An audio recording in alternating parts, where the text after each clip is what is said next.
guys, hey, how are you guys doing? This is the 4th time I've tried doing this video today because I'm talking about poop. Yeah, I'm talking about constipation, I'm talking about anal fissures, I'm talking about hemorrhoids, I'm talking about IBS, I'm talking about the reasons why and how to fix and what to do, and I'm having a rough time with it because I want to make it more of a serious video, and my 12-year-old inside girl wants to be like, poop, poop jokes. And I'm like, no poop jokes, And I'm like, nah. I said no poop jokes, serious video. You don't do serious videos. Well, I am today. I'm gonna try. So bear with me, okay?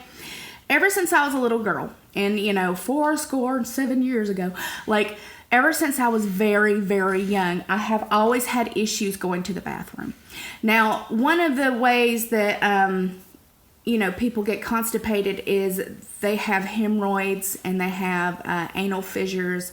And I'll get to both of those later, but I'm going to let you know I have suffered with those since I was very little. Now, I'm going to say the word sphincter, and you guys can laugh, but I'm going to try not to. So, whoo.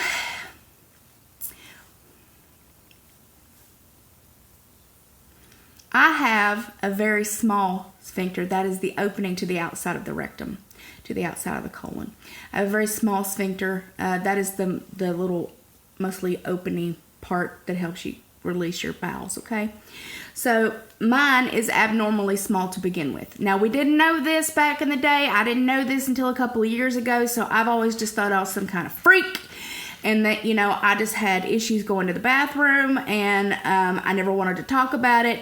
I never wanted to do anything. I didn't know what to say, So, ever since I was little, I've had issues going to the bathroom, and a lot of people do. So, this is the video to kind of help you with some tips and tricks that have helped me.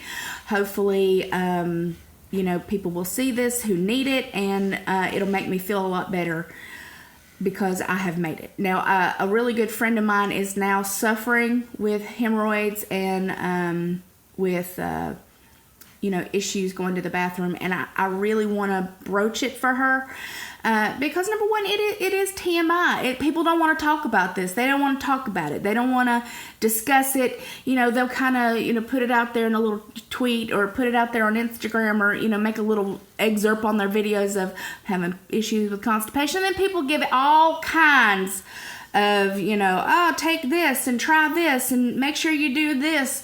And then, stir the cauldron at midnight and make sure you do it counterclockwise and, 6 times and add Eye of Newt, and then you can go to the bathroom. Poof, now you're free. You know what I'm saying? Like, it's just, there's too much. So I want to make sure that my friends and my family who are going through stuff like this have better options, know what to tell a doctor. I see a specialist. I have seen a specialist for the last 4 years. It's going on 4 years now. So I have seen a specialist. I have had a colonoscopy. So if anybody's an expert poop, it's this guy. So let me start with this.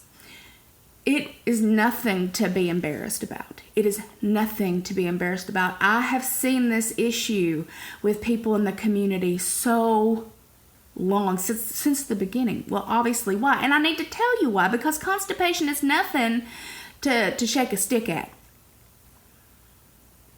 Why would you shake a stick at constipation? Like, why? What does shaking the stick do for you? Like, what? It ain't nothing to shake a stick. Like, what? Somebody down here explain to me what the hell shaking a stick does for somebody. It ain't nothing to shake a stick at. What the hell are you shaking a stick at, and why would you shake it? Focus, Nirvana. Focus.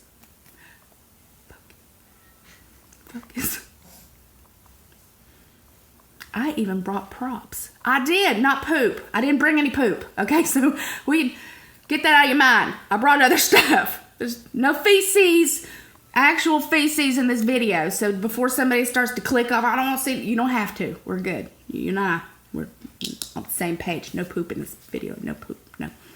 So since I was little, I had issues going to the bathroom. And it is very common when people have hemorrhoids from straining. Hemorrhoids usually come from straining. So that means that you've eaten something, or you're not drinking enough water, and that's going to be a big one for you newbies. And some of you not newbies, Jody. So is getting in enough water, because it affects everything. Your body needs water anyway to run everything, to regulate everything. We're made of mostly water. And when you have gastric bypass or DS, or you have the VSG or a lap band, your stomach is being constricted. So that means that you being able to get in enough water also gets constricted. I never, ever go anywhere without a drink. You will never see me without a drink. By the way, I bought this cup at Walmart and I hate it. It is not good as Ozark, no ma'am. It is not as good as the Yetis by far. I would not pay for a Yeti. I have 2 Yetis upstairs. My husband takes them to work, and they're great. But for $30, $40, no, Nirvana, come on. Well, it's important to have a cup anyway. So I'm just going to tell you, this built one from Walmart, even though it's pretty, it doesn't last. So the ice, maybe 2 hours, stays cold for like 3 or 4 hours, but the ice, that's when I know it's a real good cup. So this one is kind of trash. I never go anywhere without water. I'm not saying coffee. I'm not saying iced tea. I'm talking about water. Straight up, every day water. Now people are going to be like, oh, but my surgeon said, honey, you do you, boo-boo. This is what I do. This is a video about what I do to help combat my issues, because there is nothing more miserable than not being able to go to the bathroom. Number one, you get bloating, and you get a lot of bloating, and you get a lot of weight gain.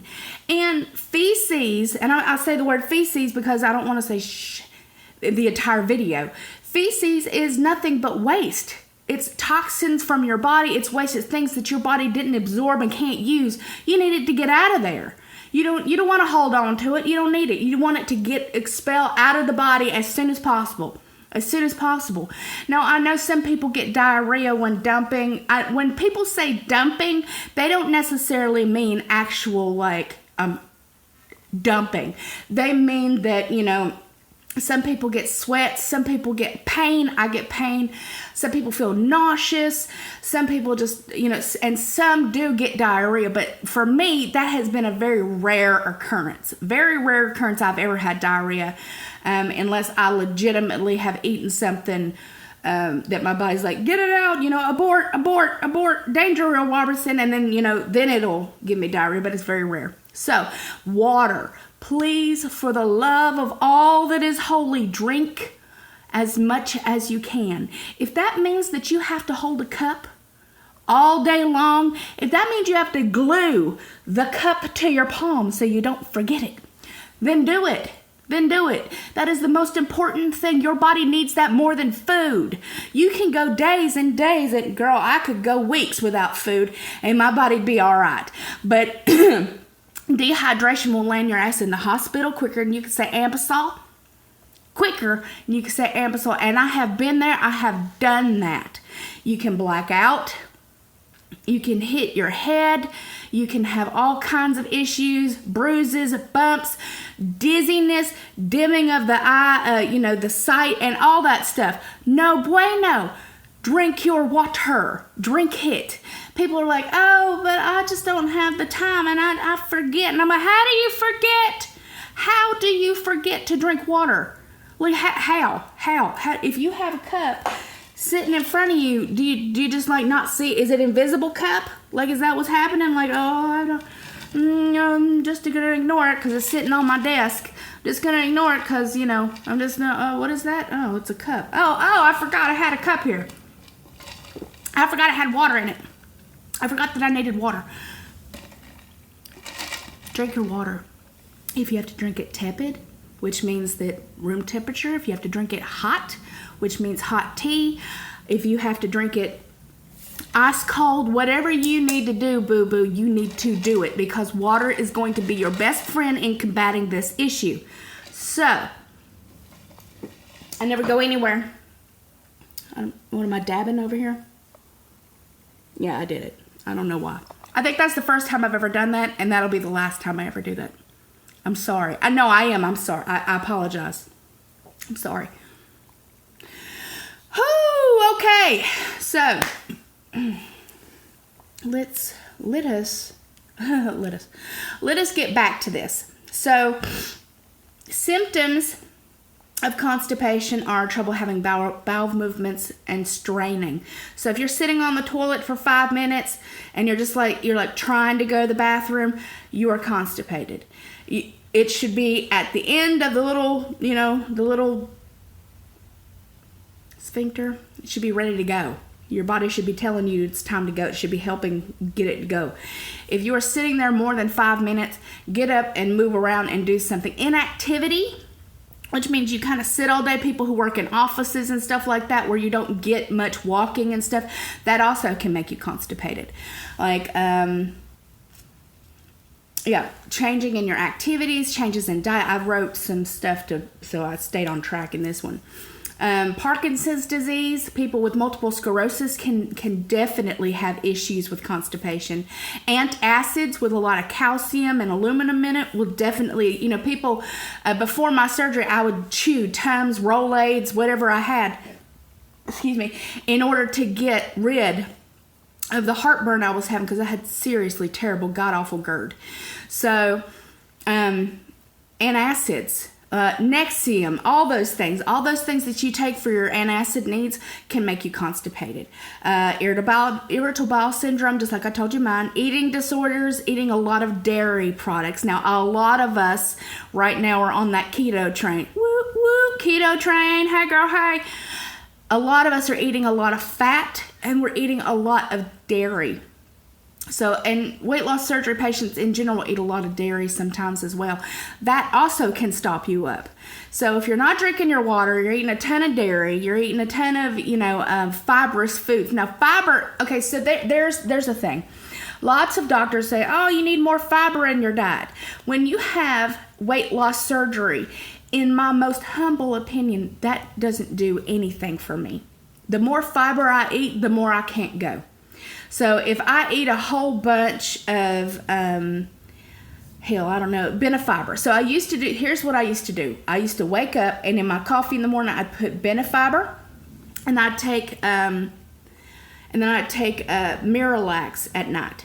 So I had to stop taking the benefiber at all because I couldn't go. And then I was like, oh, well, maybe I need fiber gummies. And so I started eating fiber gummies, and I couldn't go.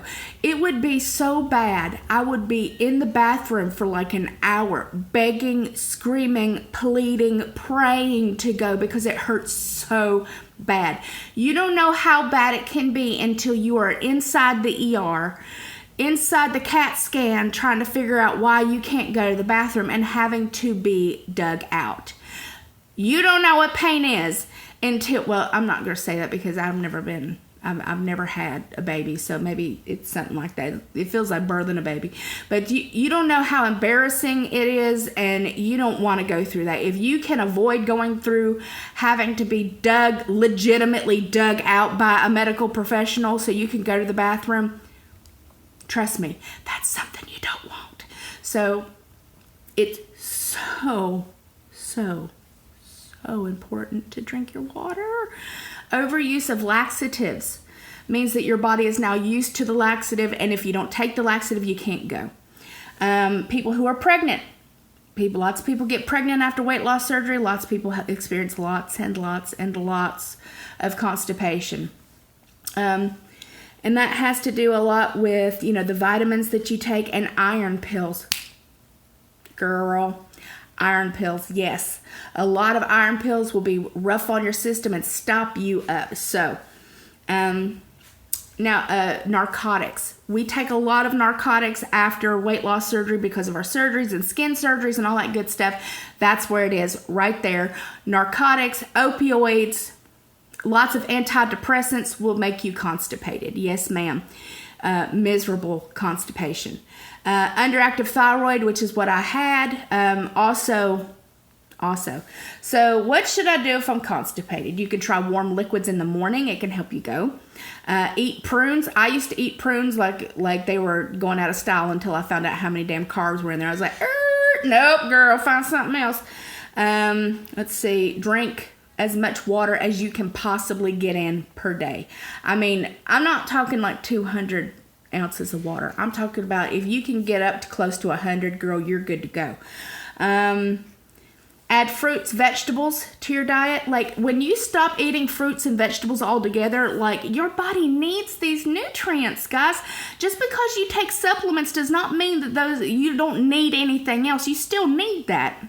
So, all right, if you stop passing gas, and I'm not trying to be funny here, I'm being legitimate. If you cannot fart, I mean, you cannot, and you feel super bloated and it hurts because you know for a fact that you could feel it rumbling around in there, but it can't get out, you need to go to the ER. If you're cramping with a lot of belly pain and you just cannot go, you may have a blockage. You need to make sure that you're not just like, oh, I'm just going to sit at home, because your bowel can have a twist in it. You can have a twist in it and then it will go necrotic and your ass can die. So without being funny, without being ha-ha Nirvana, no, I'm serious. You can have a blockage, which can be a very serious issue where they'd have to go in there and remove it. You can have a kink in your intestines, which legitimately might kill you if you have severe belly pain, you can't fart, you know you haven't gone to the bathroom if it's been more than 3 days, and you've been taking laxatives and doing all the stuff that you moving around, like doing all the good stuff, taking a hot bath, whatever you can, and you still can't go, I would seek professional help. I would call the nurse advice line, and then I don't wait on stuff like that. I'm not interested in dying. Like, not today, Satan. Not today. So, this might be a long video.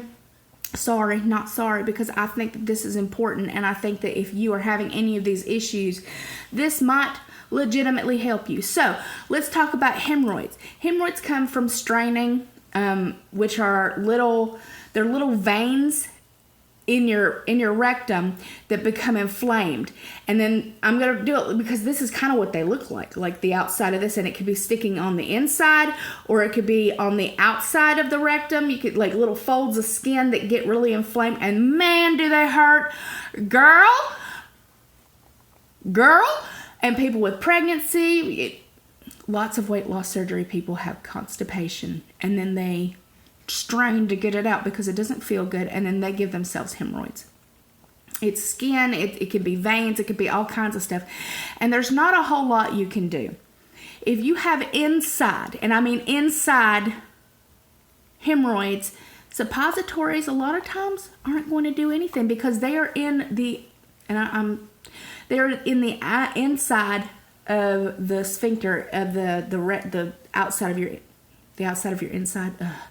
So you got your colon, and then you got the little poop chute, your little poop chute right here on the edge, right here. You know, like here's the end, like right here, and then like in this area right here where it opens to let out.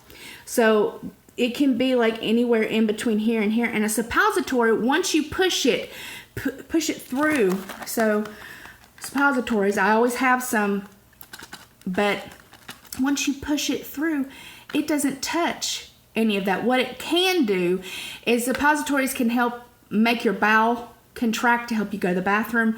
Suppositories can help lube up the poop that's trying to come out. So those are good for that, but don't use it because you think a suppository is going to help you with your pain, because once you push it through, like there's nothing there. Like it's not going to do anything for you because you can't hold it right at that issue.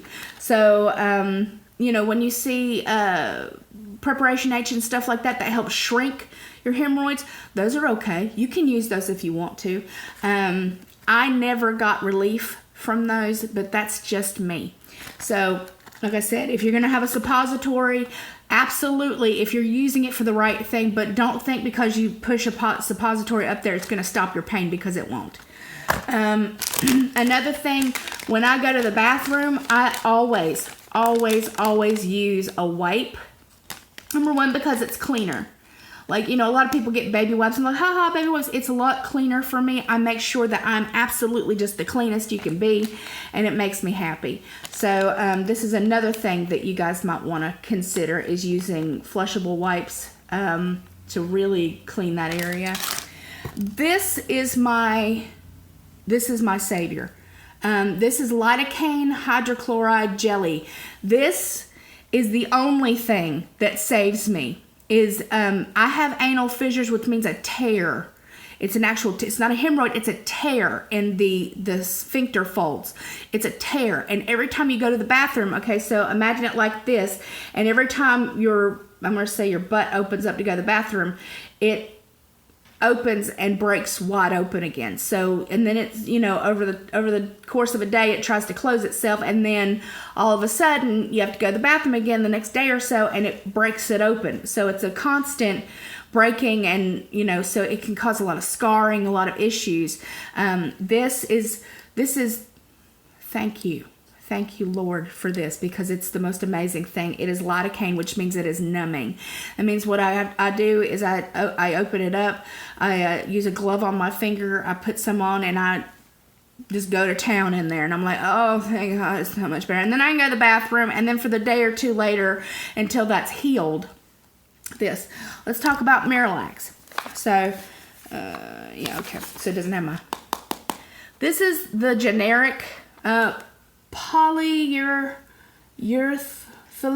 glycol 3350 powder solution osmotic laxative. This softens your stool. Dulcolax, all that other stuff, yeah, blah, blah, blah, whatever. This, life changer for me. I take one capful. It has no taste. It has no texture. You pour it. It looks like powder. You pour it inside a drink. You can do it over the course of a day if you don't want to add it to an entire, you know, thing. But I do it in the morning in my coffee. Now I'm doing it in my water because I don't drink coffee right now. This is the way to go. It brings the water from your body into your bowels to help soften all that, so you can go to the bathroom. It keeps me regular. I love it. I am so thankful. Thank you, sweet baby Jesus in your tiny gold diapers, for Miralax. Oh, golly. I don't know what I would do. I would go right back to being absolutely miserable and bloated and constipated. This saved me. You can buy it at Costco. You can buy it damn near anywhere. You can buy Miralax damn near anywhere.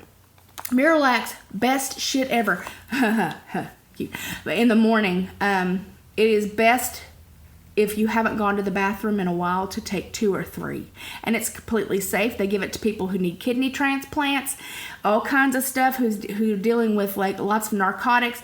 It is completely safe. If you're pregnant, it's okay. You can definitely have it. They even give it to children sometimes. So Miralax, yeah, buddy. Oh man, I want to show you guys my friend. This is Squatty Potty. Oh yeah, I'm gonna put my head in. Squatty Potty. You know that commercial with the unicorn that's, you know, straining on the turlet? That is this company. Now, I've had this for like 2 years. Amazing. We are not meant to sit down on a turlet just by itself, because, okay, so I'm going to put it like this. So this is harder than I thought. So we have a bend in our, in like the colon and then coming out, and there's a little muscle in there. And so when we sit on the toilet just like this, that muscle right in here kind of blocks off the channel to go to the bathroom. So if you sit in like this thing's amazing. I love you so much, Squatty Potty, for making this. Thank you, God. You can buy it off of Amazon. Tell them Nirvana sent you. Anyway, so Squatty Potty is not expensive. It is a stool. This is the 7-inch. I think they make a smaller one and a larger one for people who are larger. And it forces your feet up like you're squatting, because squatting opens up the channel for you to go to the bathroom and makes it a lot easier, especially if you have constipation issues or hemorrhoids or anything like that. I just want you guys to know that I'm here for you. I love you. I want to make sure that you're happy and you're not hurt. And I thought this video would be really important. And if you stuck it this far, thank you very much for watching. And it really does mean a lot to me, guys. I really hope this helps. Squatty Potty changed my life, and so did Miralax. Honest to God, if I could be sponsored, I would, but I can't. So, yeah.